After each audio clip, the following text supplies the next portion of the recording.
Listo. Muy buenas noches. Hoy, como les comentaba, vamos a tener dos temas. El primero de ellos es el laboratorio en el diagnóstico de sepsis. Sí se ven las diapositivas, ¿verdad? Sí, doctora. Perfecto. Listo.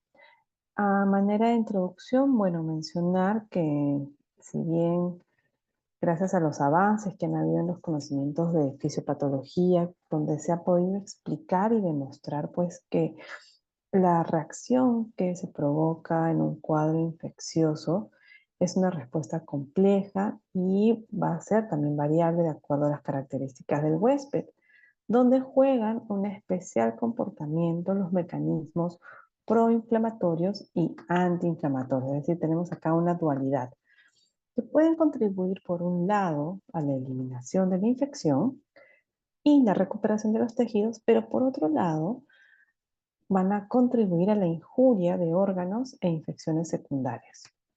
Asimismo, reconocemos pues que la respuesta va a depender del patógeno causal, es decir, de la carga y de la virulencia de este, así como de las características propias, características genéticas que pueda tener el huésped o de repente algunas enfermedades coexistentes que ya tenga el mismo. Por allá por el año 1991, hubo una primera reunión, un primer consenso donde se juntó el American College of Chest Physicians con la Sociedad de Cuidado Crítico y establecen un solo concepto, del que conocemos hasta ahora como respuesta inflamatoria sistémica. Y eh, definen así a la respuesta a una variedad de insultos clínicos severos y que se manifiesta como la presencia de dos o más de los siguientes hallazgos. Vamos a tener pues que temperatura menor a 36 o mayor a 38 nos va a suponer un criterio de SIRS. Luego la frecuencia cardíaca mayor o igual a 90 latidos por minuto.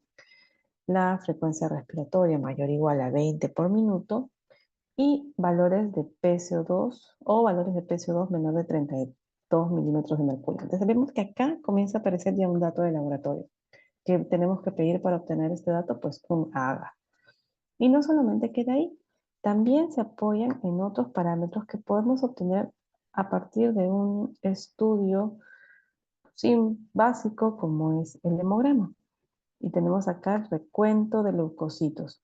Si encontramos más de 12.000, o si encontramos menos de 4.000, o si encontramos más del 10% de formas inmaduras, es decir, de abastonados o los neutrófilos encallados, pues vamos a sumar un punto más para este criterio de respuesta inflamatoria sistémica.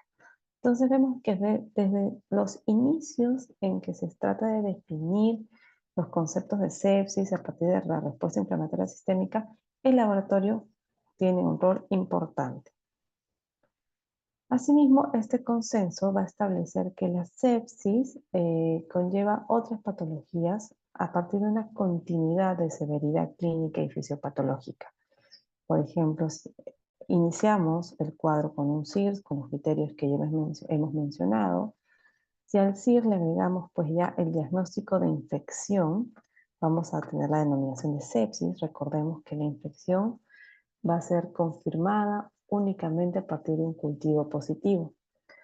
Tenemos la evolución hacia una sepsis severa cuando agregamos ya lesión de órgano.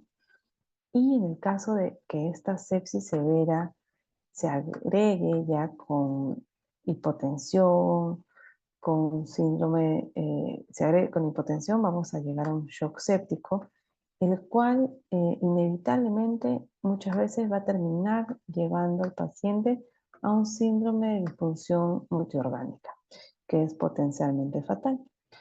Entonces, el ánimo de tener un consenso, de tener estandarizados los conceptos, fue también de proveer una herramienta o criterios diagnósticos claros que permitieran hacer el diagnóstico de sepsis de una manera precoz.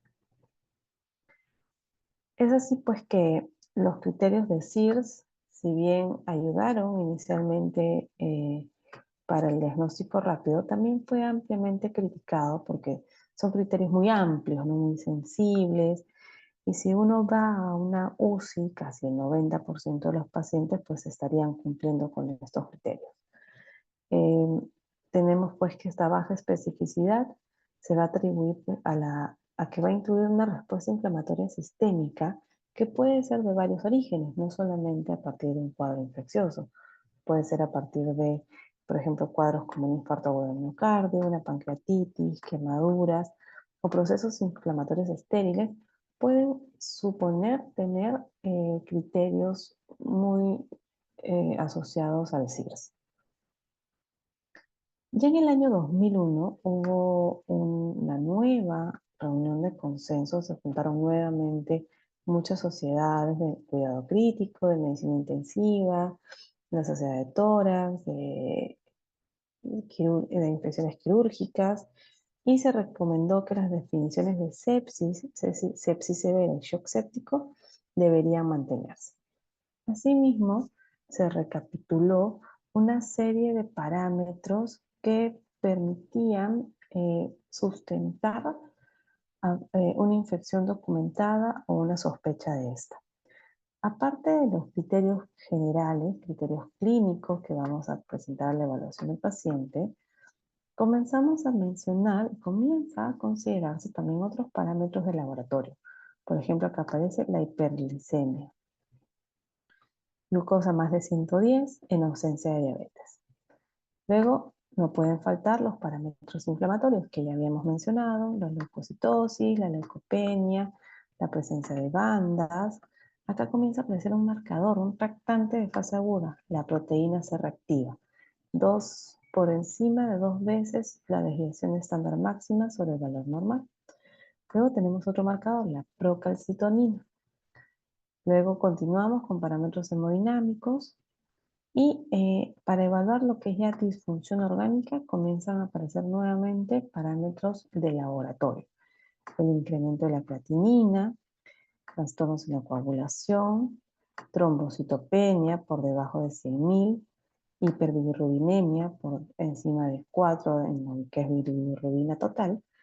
Y ya un marcador interesante que comienza a ser utilizado ampliamente es aquel que me va a orientar a estimar el grado de perfusión tisular. Y este es el lactato. Si encuentro lactato por encima de 3, ya me puede suponer un dato adicional para considerar a mi potencial paciente con sepsis. Asimismo, se dio este simposio de MEINOF, que es un foro internacional de sepsis, y se definió como sepsis, se estableció esta definición, ¿no? Mucho más puntual, mucho más clara, donde menciona que la sepsis es una infección potencialmente mortal, que se produce cuando la respuesta del cuerpo a una infección ataca a sus propios tejidos y órganos. Entonces vemos que acá se le confiere ya otras características. Y a la vez también aplica una definición molecular. Es decir, las moléculas derivadas del huésped y de productos extraños de la infección convergen sobre los mecanismos moleculares que producen una activación desequilibrada de la inmunidad innata. Acá vamos a hablar de una tormenta inmunitaria, ¿no? Las moléculas extrañas y endógenas van a interactuar con receptores de reconocimiento de patógenos expresados sobre o en las células del sistema inmune del paciente. Activándose receptores de reconocimiento de patógenos, culmina en la liberación pues, de mediadores inmunes que van a producir tanto los signos como los síntomas de la sepsis. Ya para el año 2016 se da un nuevo grupo de trabajo de definiciones de sepsis. Y acá este consenso de sepsis 3 actualiza las definiciones de sepsis y shock séptico y define la sepsis como una disfunción orgánica potencialmente mortal causada por una respuesta disregulada del huésped a una infección. También mucho más claro, ¿no? Y se van a establecer esta mnemotecnia de criterios SOFA que me va a permitir evaluar de manera muy rápida el riesgo de infección en mi paciente, el riesgo de sepsis en mi paciente. Vamos a tener una infección confirmada, es decir, y vamos a investigar los 3 principales focos, ¿no? Vamos a enviar un cultivo respiratorio, un hemocultivo y un urocultivo. Si a esto le agrego cualquiera de estos dos criterios de SOFA, es decir, Sepsis Related Organ Failure Assessment, podemos, ¿qué criterios son estos? Pues vamos a valorar la presión arterial de oxígeno y el FiO2, la escala de coma de Glasgow, si es que mi paciente está usando vasopresores por hipotensión, y tenemos ya acá también parámetros de laboratorio, recuento de plaquetas disminuido, creatinina elevada o oliuria y bilirrubina incrementada. Este puntaje SOFA es bastante interesante porque incluso me va a permitir estimar mortalidad de mi paciente. Entonces, habíamos mencionado cuáles son los criterios a evaluar donde apoya el laboratorio. Pues tenemos parámetros de coagulación como recuento de plaquetas. Si encontramos plaquetas por debajo de 150.000, ya comenzamos a tener puntaje a favor. En el valor de bilirrubina, que me va a indicar el metabolismo, funcionamiento hepático, si encuentro valores por encima de 1.2, ya comienzo a tener puntaje. En cuanto a la valoración de la función renal, podemos utilizar la creatinina, el gasto urinario. Con una creatinina mayor a 1.2, también comienzo a sumar puntaje. Y les mencionaba que esto nos puede ayudar a estimar mortalidad en mi paciente. Y no es para menos, porque miren que con más de 12 puntos, 13 puntos, yo ya podría estar en un riesgo de 50% de mortalidad de mi paciente. ¿Cuáles son las diferentes manifestaciones con las que va a llegar mi paciente? Pues tenemos que las manifestaciones a nivel cardiovascular, la hipotensión primera a ser evaluada, podemos tener los valores también del lactato, ya la evaluación de este patrón moteado en piel va de la mano con alteración en la microcirculación, alteraciones en la ecocardiografía, en lo que es la evaluación del sistema hepático, bilirrubinas u otras enzimas hepáticas, en la evaluación de la función renal, la presencia de oliguria asociada al incremento del BUN, de la creatinina. En el paciente, en la evaluación neurológica puede llegar al confuso, desorientado, a partir del sistema respiratorio, la hipoxaemia, valores del ratio del PaO2, del FiO2 disminuidos. Y en cuanto a la evaluación del sistema hematológico, pues el recuento de plaquetas va de la mano, también otros marcadores que pueden ir sumando una coagulación intravascular diseminada y la presencia de petequias en el examen físico. Asimismo, también tenemos otro score, que es el Quick SOFA, donde podemos estimar mediante solo 3 parámetros que son clínicos netamente: frecuencia respiratoria, alteración de la conciencia y presión sistólica, si es que el paciente tiene un riesgo de presentar sepsis. De hecho, estos scores, ¿no?, están disponibles en aplicativos. Acá les he dejado un link donde, por ejemplo, si yo digo, mi paciente está en UCI, yo digo, no, todavía no está en UCI. ¿Tiene alteración de la conciencia? Sí, está confuso. Frecuencia respiratoria 30 y presión sistólica, vamos a poner 90. Y con este puntaje, ¿cuánto de Quick SOFA obtuvo? 3. Y con esto incluso el aplicativo me puede estimar el porcentaje de riesgo de un mal pronóstico y que sí es muy acertado, pues, considerar un diagnóstico de sepsis. El grupo de trabajo también definió lo que es shock séptico como una subcategoría de la sepsis en la que las alteraciones circulatorias y del metabolismo celular son lo suficientemente profundas como para aumentar considerablemente la mortalidad. Aquí ya estamos hablando de ligas mayores. Los criterios para el shock séptico pues van de la mano con hipotensión, requerimiento sostenido de vasopresores para mantener una presión arterial media por encima de 65 milímetros de mercurio, o un nivel de lactato mayor a 2 milimol litro. Eso asociado a mi diagnóstico previo de sepsis, ¿no? Todo en ausencia de hipovolemia. Existe también una diferencia entre la categoría anterior y la última definición, donde el cuadro o el estado de sepsis severa ya desaparece y nos quedamos solo con sepsis y con shock séptico. De hecho, acá hay un algoritmo que nos puede ayudar a identificar y valorar los pacientes desde el ingreso. Si es que sospechamos infección, inmediatamente hacemos el QIC-SOFA. Si es que tengo sospecha de disfunción orgánica, rápidamente amplío con los criterios de SOFA. Si aún mantiene algún criterio, pues estoy frente a una sepsis. Y si a esto le sumo que requiere usar los supresores o tengo un lactato por encima de 2, pues estaría haciendo el diagnóstico de shock séptico. Y parte de la importancia de tener métodos diagnósticos tempranos y oportunos es porque se sabe que casi el riesgo de muerte por sepsis incrementa hasta un 8% por cada hora que paso sin realizar un tratamiento correcto. Asimismo, se sabe que el 80% de las muertes por sepsis pudieron haber sido prevenidas si es que las diagnosticaba rápidamente y si es que daba un tratamiento rápido.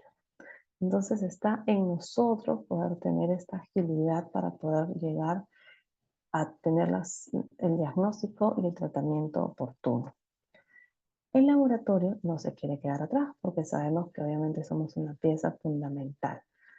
Todos los valores de los que hemos estado hablando son pruebas de emergencia, pruebas que ustedes van a requerir y tienen que exigir a sus laboratorios que se las entreguen en menos de una hora, porque justamente de eso depende la vida o muerte de su paciente. El laboratorio va a tener varias herramientas, pero es importante que ustedes las conozcan para que puedan usarlas de la mejor manera.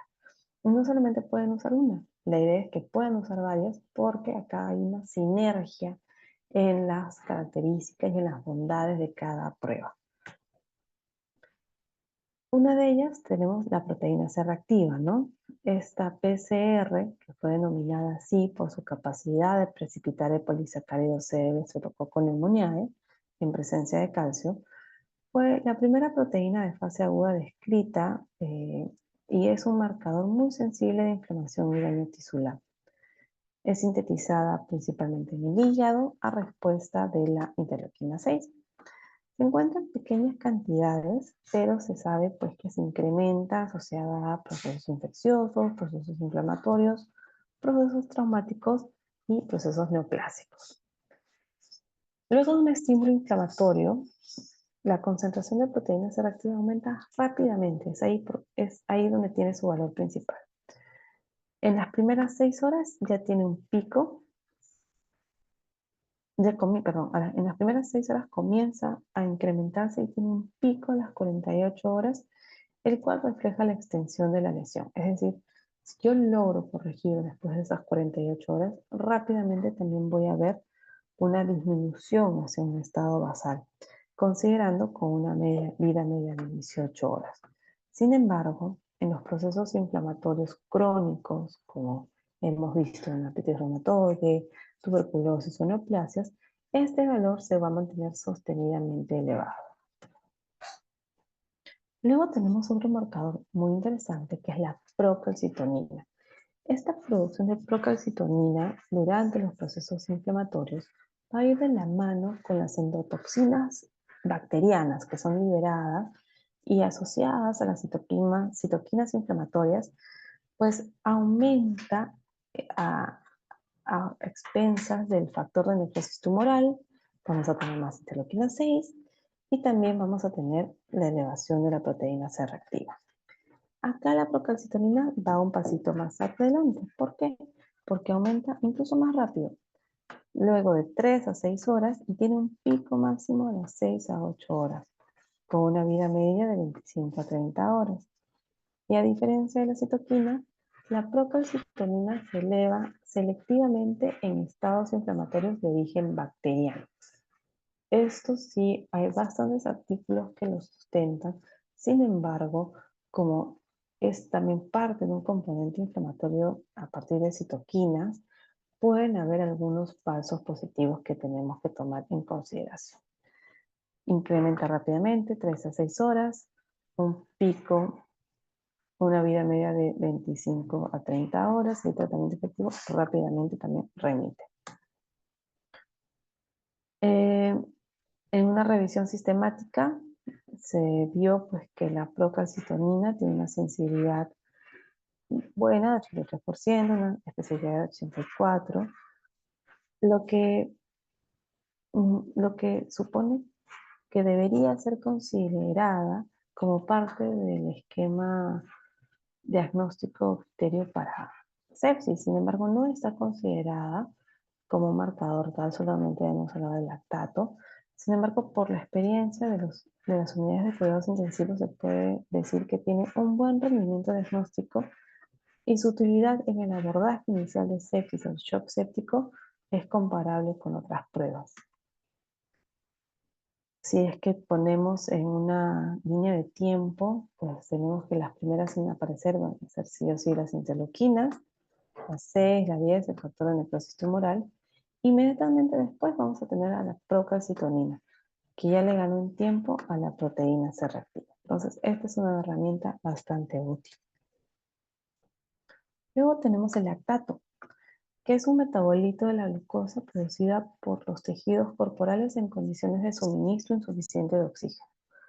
En la sepsis hay cambios microvasculares y hemodinámicos que van a afectar la adecuada perfusión, entonces no va a haber una correcta oxigenación tisular. La deficiencia progresiva de este sustrato energético va a contribuir a alterar la función de los órganos. Y a mayor número de órganos en disfunción, peor pues es el pronóstico asociado a la sepsis. La concentración de lactato en sangre en pacientes que no presentan alteraciones debe ser menor de 1, menor de 1.5. Sin embargo, cuando encontramos ya valores por encima de 2, estamos haciendo la definición de shock séptico. Incluso existen dispositivos point of care que permiten una determinación en la cama del paciente, en las unidades de cuidados intensivos y mucho traslado de muestra, requiere sangre total y en solo 13 segundos podemos tener ya el valor. Entonces, en el manejo de la sepsis, vamos a apoyarnos tanto en el control de la estabilización hemodinámica, y acá nos va a ayudar mucho la determinación del lactato, para ver si utilizo agentes vasoactivos o refuerzo mis fluidos endovenosos, así como el control y detección del cuadro infeccioso, donde me voy a apoyar en microbiología para cultivos sanguíneos o en la procalcitonina, porque ya hemos visto que va de la mano con injuria bacteriana, para ver si inicio tratamiento antibiótico o continúo buscando la fuente del cuadro infeccioso. Hoy en día se recomienda la utilización conjunta de estos biomarcadores diagnósticos y a la cabeza esta unión es la más utilizada, procalcitonina-lactato, ya que aumenta la especificidad y el rendimiento pronóstico, es decir, tienen esta sinergia de biomarcadores. Y ello ocurre especialmente en los grupos de pacientes donde sus manifestaciones clínicas pues, son menos sugerentes y son más vulnerables, como pueden ser los ancianos, que no me hacen fiebre, no les duele, mantienen de repente valores de presión baja, y también pacientes inmunodeprimidos, que tienen por ahí recuentos enmascarados de leucocitos por debajo de lo normal, pacientes con enfermedad renal, donde voy a ver ya una injuria en este órgano que me puede enmascarar una afectación colateral. Pacientes diabéticos también están en este grupo. Luego tenemos la interleuquina 6, que es producida por diversos tipos celulares, monocitos, macrófagos, linfocitos, fibroblastos, endotelios, sinovitos, por todos. Los principales estímulos para su síntesis y liberación son infecciones por ciertos microorganismos, particularmente virus y bacterias, a propósito de su lipopolisacárido bacteriano, y también que se estimulan a partir de otras citoquinas, como la interleuquina 1, el factor de necrosis tumoral alfa y el factor de crecimiento derivado de plaquetas. Esta citoquina tiene muchas funciones, muchas actividades, es pluripotencial, con acciones tanto proinflamatorias como antiinflamatorias. Entonces, puede jugar de buena o de mala. En el sistema inmune, la interleuquina 6 va a promover la diferenciación y maduración de los linfocitos, que me va a llevar a la producción de inmunoglobulinas por parte de las células B maduras. Inhibe también la secreción de citocinas proinflamatorias, como el factor de necrosis tumoral alfa y la interleuquina 1. En ese sentido, va a tener acciones antiinflamatorias y junto con el cortisol ayudan a controlar la respuesta inflamatoria. Ese es un lado. Pero ¿qué pasa si el otro lado? También tiene esta función de estimular la producción de la mayoría de reactantes de fase aguda, como la proteína C reactiva, amiloide sérico-A, ceruloplasmina, apolobina, ferritina, proteínas del sistema de complemento, proteínas de cascada de coagulación. Entonces, la interleuquina 6, junto con la interleuquina 1, y el factor de necrosis tumoral alfa, el interferón gamma, es un regulador importante de la termogénesis corporal y su papel como pirógeno endógeno está ampliamente demostrado. También la interleuquina 6 tiene un papel importante en la patogénesis de la anemia y las enfermedades crónicas. ¿Por qué? Porque induce la producción hepática de psilina. ¿Qué va a hacer la psilina? Inhibe la absorción intestinal de hierro. Nuevamente, acá vamos a agregar algunos otros marcadores. Por ejemplo, tenemos la interleuquina 6, que aparece muy temprano, interleuquina 10, factor de necrosis tumoral alfa, la procalcitonina y finalmente la proteína C reactiva. El STRIM tiene todavía usos de investigación, pero aparentemente está demostrando ser un nuevo marcador interesante. Tenemos a la proadrenomedulina. Su concentración en las situaciones de estrés celular aumenta y es conocida como biomarcador de sepsis, pero también está presente en algunas otras enfermedades como enfermedades cardiovasculares. Es superior a la procalcitonina, sobre todo en el dato de capacidad predictiva de mortalidad. Y un aspecto importante que tenemos que considerar cuando la utilicemos es que aumenta con la edad, por lo que tenemos que corregir los valores cuando estemos con pacientes por encima de 70 años. Luego tenemos la presepsina, también es otro marcador que es mucho más utilizado que la proadrenomedulina. Es la forma soluble de la proteína CD14. Ese es su sustento, ¿no? Que se expresa en la membrana de monocitos y macrófagos y se va a liberar a la circulación al unirse al complejo lipopolisacárido y va a activar al TLR4. Y acá va a actuar como una señal de la cascada inflamatoria tras unirse al microorganismo. Es decir, todo esto no se da si es que no hay esta primera unión al microorganismo.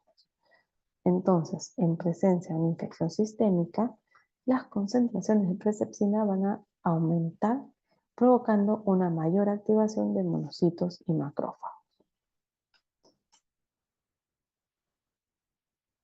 Acá tenemos la presepsina, que también tiene un comportamiento interesante. Desde el CIRS ya comienza a mostrar esta curva en ascenso, que en un momento clave pues coincide con el cultivo positivo en que ya me hace el cambio de definición a sepsis. Acá al final les estoy dejando una lista de otros marcadores con algunos comentarios adicionales, sobre todo, por ejemplo, valorando lo que es capacidad diagnóstica, capacidad pronóstica y algunos datos adicionales. El factor de necrosis tumoral, interleuquina 6, muy utilizada para lo que es mortalidad, y para diagnóstico altamente usada. El STEM también que Me va a ayudar en lo que es gravedad y mortalidad. El Endocan es una molécula nueva, la nepterina, la proadrenomedulina, también muy utilizada para la gravedad. Péptido natriurético atrial también puede funcionar como un marcador pronóstico, la copectina. Y bueno, acá también algunas referencias. Listo, entonces hasta acá vamos con esta primera parte. Y vamos a pasar a segundo tema.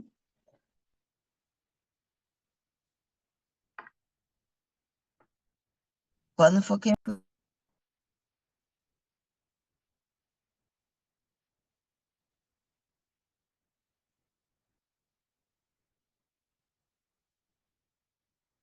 Listo, a ver, me confirman si se ve.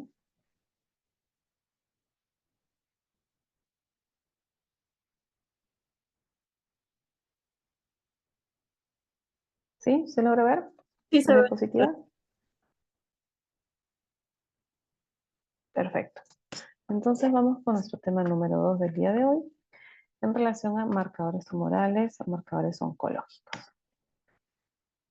¿Cuál es la definición de estos? Pues son moléculas, generalmente son glucoproteínas, producidas por células tumorales o por el propio organismo en reacción al tumor, a la presencia del tumor, cuya presencia puede ser detectada tanto en el suero como en diferentes lípidos biológicos y que me va a reflejar el crecimiento de la actividad tumoral y me va a permitir conocer pues, la presencia, la evolución y la respuesta terapéutica de un tumor maligno.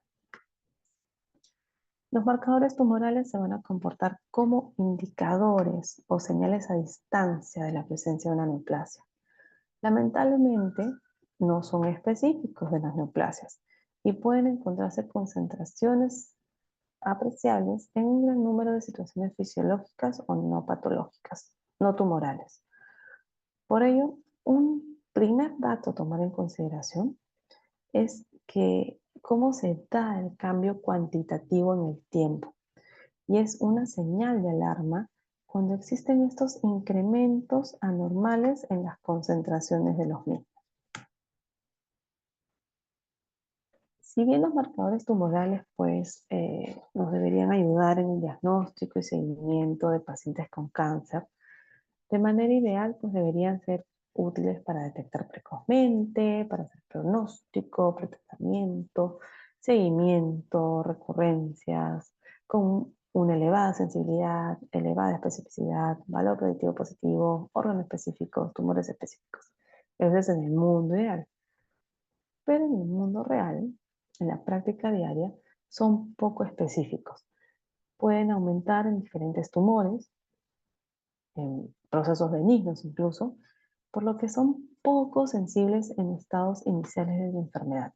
Este es un dato súper importante. Son poco sensibles en estados iniciales.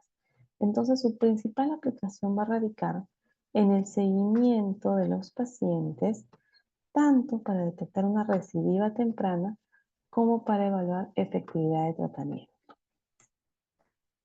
Tenemos algunas clasificaciones, aquellos que tienen buena especificidad y buena sensibilidad, que si bien pueden estar detectados en situaciones fisiológicas, en ausencia de estas, si es que las descartamos o porque encontramos incrementos importantes, casi siempre va a estar asociado a un tumor maligno.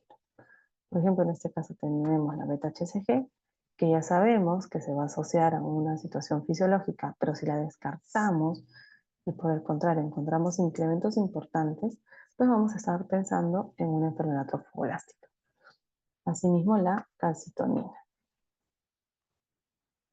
En el caso de aquellos que tienen una sensibilidad y una especificidad variable, eh, tenemos aquellos que para los estadios iniciales pues, tienen sensibilidad y especificidad muy baja, pero que en estados avanzados ya las concentraciones casi me permiten asegurar que se trata de un tumor maligno. Es decir, solo van a salir en estados avanzados. Aquí puede ser, por ejemplo, La mayoría de ellos, el PSA, antígeno prostático específico, el alfa-feto, el carcinoma embrionario, el CA15, el CA15-3, el neoplasia neuronal específica, entre otros. Y aquellos con una especificidad muy, muy baja, va a depender pues de que incluso en fases avanzadas de la enfermedad no me va a ayudar a encontrar de una manera muy específica a qué tumor va a estar asociado. Acá vamos a tener a la deshidrogenasa láctica, algunos antígenos asociados a citoqueratinas, como el cifra 21. Unas consideraciones especiales, y así, estos tres criterios son los que tienen que memorizar siempre o tienen que tomar en consideración siempre que utilicen un marcador tumoral. Ante la detección de un valor elevado de cualquier marcador, es necesario discriminar si es que dicha elevación es debida o no a la presencia de un tumor. Entonces vamos a tomar en consideración tres criterios. El primero, en cuánto valor encontré ese marcador tumoral. Voy a descartar una patología benigna y tengo que hacer un control evolutivo en el tiempo. En cuanto a la concentración sérica, por regla general, las concentraciones séricas de la mayoría de los marcadores que se pueden observar en ausencia de neoplasia suelen ser moderados. Entonces hasta ahí ya tenemos un secretito, ¿no? En cuadros benignos, los valores pueden estar elevados, pero no tanto. Y en cualquier caso, muy inferiores a los que vamos a encontrar pues, en pacientes con metástasis. Cuanto mayor sea la concentración de este marcador tumoral, mayor es la probabilidad de que se trate de un tumor maligno. Por ejemplo, en el antígeno carcinoma embrionario, si su valor de esperado es menor de 3, pero encuentro ya 20, estoy hablando de casi 7 veces el valor normal, valor de referencia. Entonces aquí ya algo huele mal. Asimismo con el CA125. Si su valor es por debajo de 46, encuentro 500, estoy hablando de casi 10 veces el valor. Entonces también ya eso no pinta tan bien. El segundo criterio era descartar una patología benigna. Y acá tenemos dos ejemplos clarísimos: las hepatopatías crónicas y la insuficiencia renal. Estos dos cuadros son las principales causas de falsos incrementos que solo llegan a ser moderados en los marcadores tumorales. Aparte de determinados marcadores tumorales que suelen tener como falso positivo estas dos patologías, y hay que tomar en consideración, por ejemplo, en el antígeno carcinoma de células escamosas, en el caso de enfermedades dermatológicas. En el caso de colistasis voy a encontrar incrementado el CA19-9, y en el caso de la presencia de derrames, el CA125, voy a encontrar incrementado.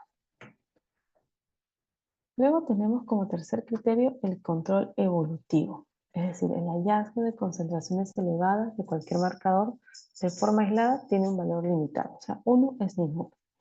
Es necesario realizar 2 o 3 determinaciones seriadas con un intervalo superior a la semivida plasmática del marcador, es decir, el tiempo que va a tardar la sustancia en descender a su concentración a la mitad, y estudiar estos resultados en conjunto. Para hacerlo más clara, en general debe transcurrir un plazo mínimo de 15 días entre una medición y otra. Y los incrementos que vamos a considerarlos como una llamada de atención son aquellos que superan el 20% para que los consideremos significativos. Si las cifras del marcador sufren un incremento continuo, podemos afirmar casi con bastante seguridad que es de origen tumoral. Sin embargo, si los valores no se modifican o incluso tienden a descender, tenemos que buscar otra causa. Y eso es lo que sucede y que se ha encontrado con los valores del carcinoma embrionario. Por ejemplo, una primera detección, la encuentro alta. Pero acá antes de decirle a mi paciente que tiene un cuadro tumoral, tengo que descartar una afección benigna. Y acá puede ser la hepatopatía, que incluso presenta valores más altos. Pero ¿qué es lo que pasa en un cuadro ya tumoral? Esto mantiene una evolución ascendente. Entonces, esto es lo que diferencia, ¿no? El control evolutivo. Y habíamos mencionado, por ejemplo, el antígeno carcino embrionario lo podemos encontrar positivo en diferentes tumores de diferentes orígenes, a nivel del sistema nervioso central, del sistema pulmonar, a nivel de vesícula, a nivel de otorrino, tiroideo, mama, estómago, páncreas, y seguimos. Riñón, colon, vejiga, ovario, cervix. O sea, no lo vamos a utilizar para hacer un diagnóstico. El antígeno porcino embrionario es una glicoproteína de origen fetal y su principal aplicación clínica, ¿cuál es?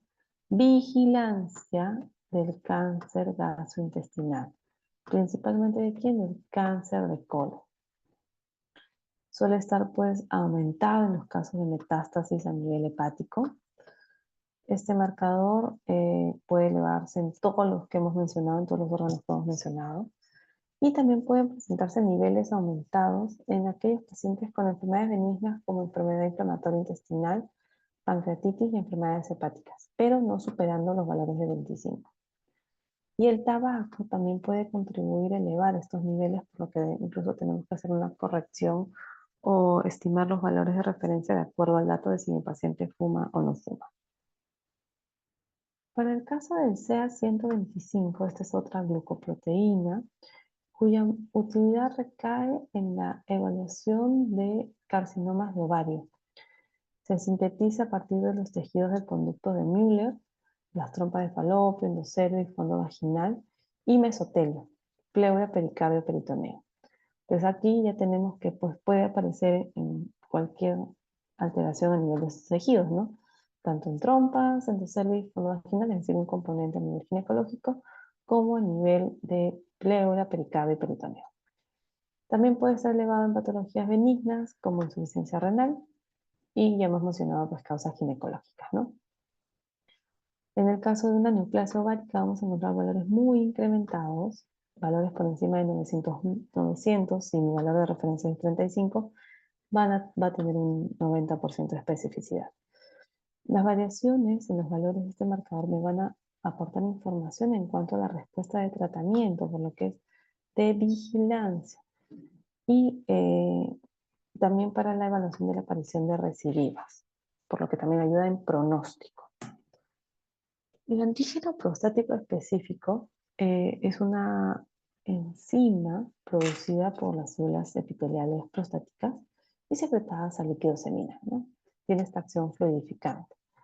Tiene una alta especificidad de patología prostática. Ojo, patología prostática, no hemos dicho benigna ni maligna, siendo su límite de referencia de 4. ¿Cuál es el dato acá importante? Pues que la velocidad de incremento del PSA de un 0,75 nanogramos mililitros en un año ya lo debemos considerar anormal, este dato. Más de 0,75 al año, levantamos banderita roja. Sin embargo, podemos encontrar incrementos benignos en la hipertrofia prostática benigna y en la prostatitis. Asimismo, va a aumentar con la edad, por lo que su aumento, si bien puede indicar una extensión tumoral, para la interpretación hay que tener presente la edad del paciente. El PSA va a circular unido a proteínas inhibitoras de las proteasas y una pequeña fracción en estado libre.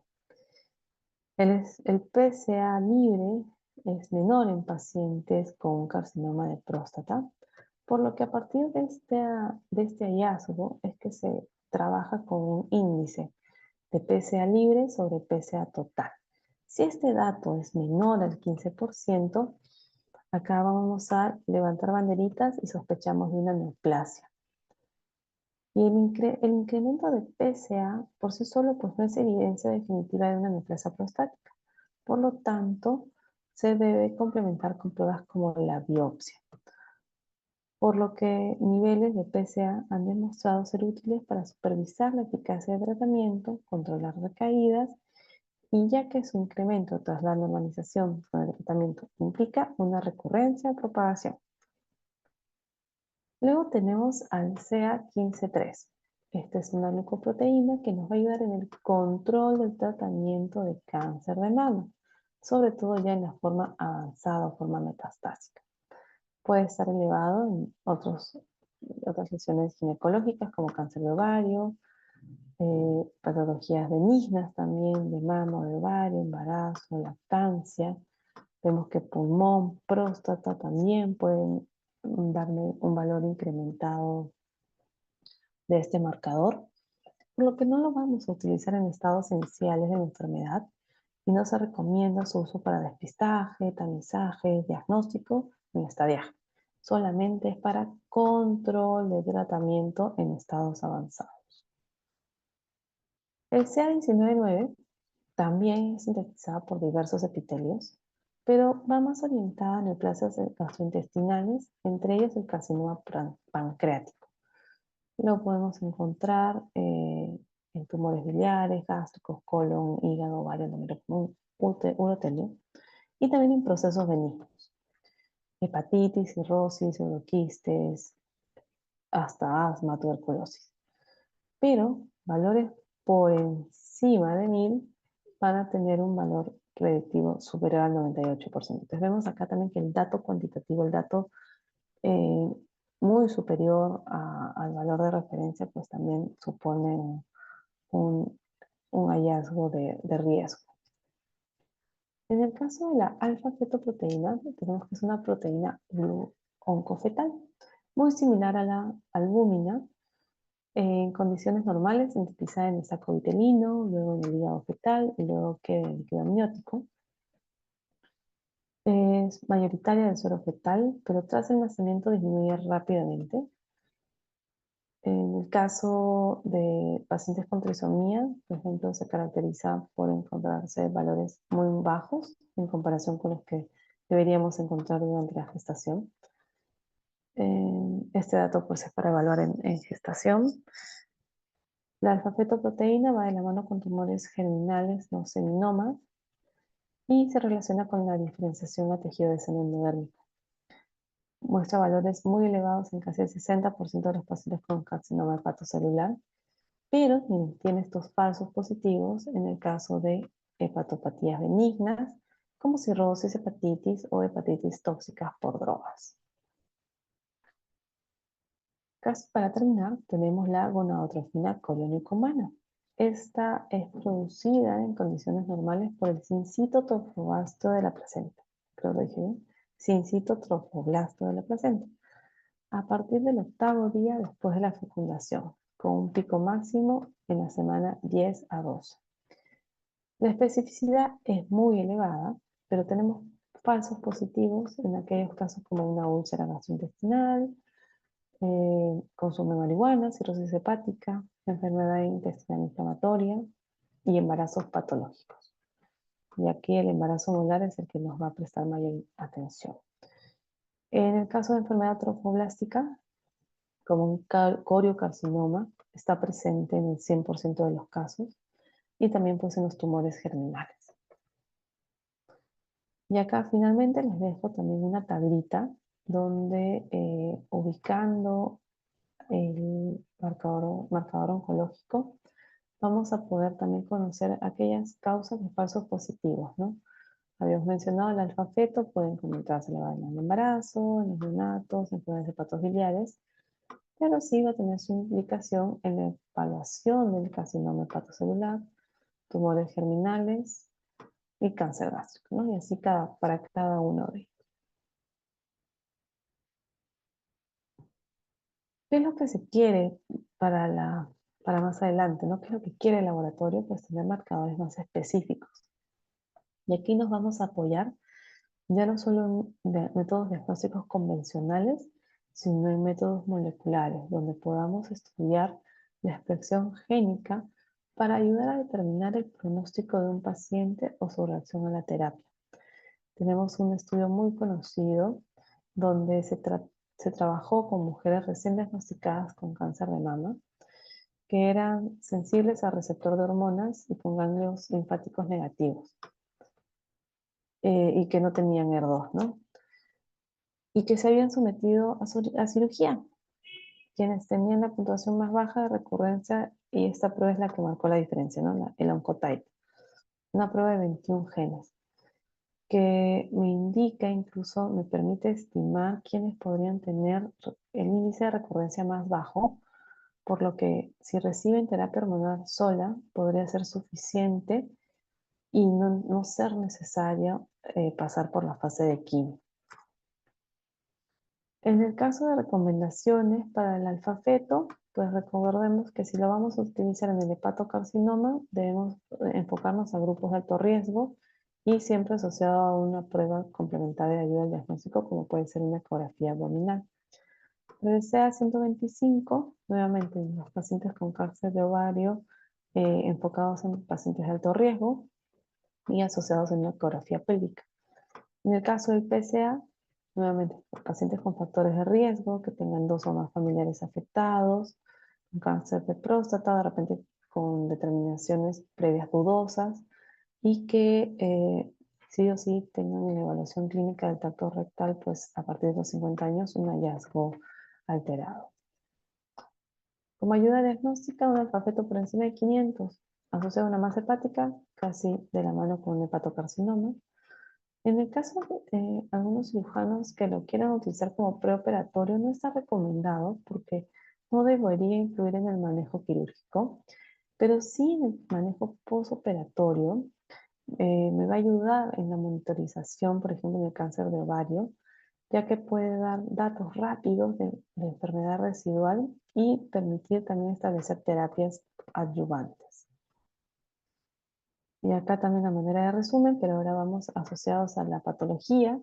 Por ejemplo, en un cáncer de páncreas, ¿cuál es el que debo pensar? En el CA19-9, en un colorectal, en el carcinoma embrionario, en el hepatocelular, el alfa-feto y así sucesivamente. Muy bien. Listo. Hemos hecho casi una hora exacta. Les estoy pasando el día de mañana las diapositivas y la grabación. Buenas noches, que estén bien. Gracias, doctora. Buenas noches. Gracias, doctora. Gracias. Chao, chao.